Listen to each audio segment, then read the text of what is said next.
Bismillahirrahmanirrahim. Assalamualaikum warahmatullahi wabarakatuh. Salam Malaysia Madani, salam IPG Peneraju Kecemerlangan Pendidikan Guru Bertaraf Dunia, salam pintar KDRI. Selamat datang ke forum santai ilmiah kita pada hari ini. Dan saya adalah moderator anda semua. Saya adalah Arif Irfan Berosani. Dan topik perbincangan kita pada hari ini adalah berkenaan dengan keutuhan wacana dalam komunikasi. Dan bersama saya, dua orang panel kita pada hari ini. Di sebelah kanan saya adalah panel kita yang pertama, Musirah. Dan yang kedua adalah panel kita, Hani. Dan terima kasih kerana hadir. Baiklah, terima kasih moderator. Saya rasa topik ini sangat penting kerana ramai yang berfikir bahawasanya wacana hanya sekadar pelengkap ayat semata-mata. Namun sebenarnya keutuhan wacana ini lebih kepada bagaimana mesej itu disusun supaya lebih jelas dan mudah dipahami.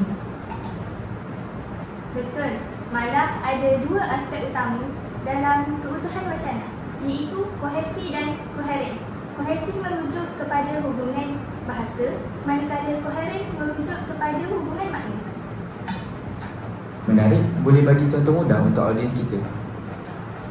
Contohnya ayat, Ali pergi ke pasar, mereka membeli ikan. Siapa mereka tu? Maka jelas di sini bahawasanya ayat ini tidak kohesif. Kalau ditukarkan kepada Ali pergi ke pasar, dia membeli ikan, maka barulah mesej ini dapat disampaikan dengan jelas. Kalau koheren pula, ayat mesti logik.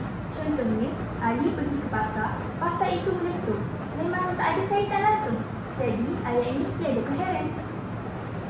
Terima kasih, sangat jelas.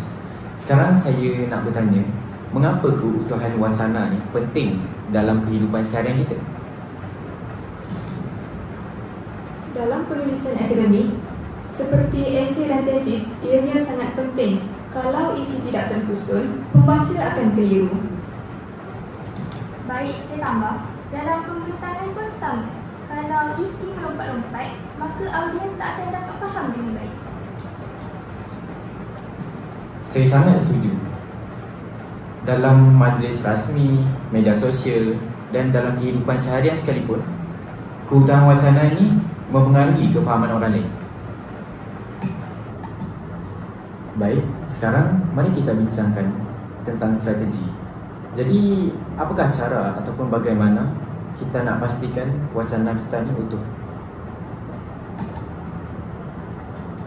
Jadi, pertama, ulang kata kunci penting supaya mesej lebih jelas. Yang kedua, gunakan kata ganti untuk elak pengulangan yang berlebihan. Dan yang ketiga, gunakan penghubung logik seperti namun, selain itu dan oleh itu. Dan yang keempat, susun mesej secara kronologi agar lebih mudah untuk dipahami. Terima kasih atas strategi yang diberikan. Sangat ringkas tetapi mudah difahami. Jadi nampaknya kita sudah sampai kepada penghujung forum ilmiah santai kita pada hari ini. Jadi konklusinya, keutuhan wacana ini bukan sekadar ayat lengkap, tetapi dari sudut penyampaian mesej yang jelas, logik dan juga tersusun. Jadi saya nak ucapkan terima kasih kepada kedua-dua panel kita, Hani dan Musirah, pada hari ini atas perkongsian ilmu yang sangat bermanfaat dan saya rasa memberikan impak besar kepada masyarakat dan juga penonton. Jadi saya akhiri forum ilmiah kita pada hari ini dengan wabillahi taufiq wal hidayah. Wassalamualaikum warahmatullahi wabarakatuh.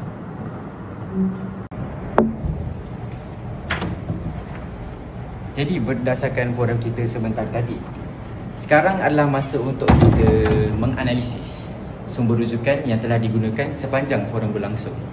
Jadi apabila kita bercakap tentang rujukan ini, rujukan adalah perbuatan di mana kita memberi kredit kepada seseorang di akhir sesebuah penulisan. Jadi apabila kita lihat zaman sekarang pada tahun 2025, kita akan menggunakan format rujukan iaitu APA, American Psychological Association edisi yang ke-7. Jadi bagaimana ataupun macam mana format APA itu?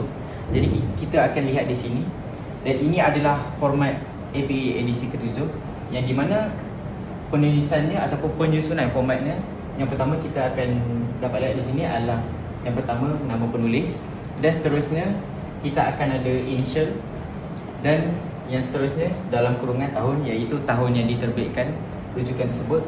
Dan yang keempat, kita akan ada tajuk artikel. Dan selepas itu kita akan pergi ke bawah pula. Yang pertama, yang seterusnya adalah nama jurnal, dan yang seterusnya pula adalah volume dalam kurungan nombor isu, dan yang terakhir sekali adalah halaman. Dan ini adalah DOI kalau ada, kalau tidak ada tidak mengapa.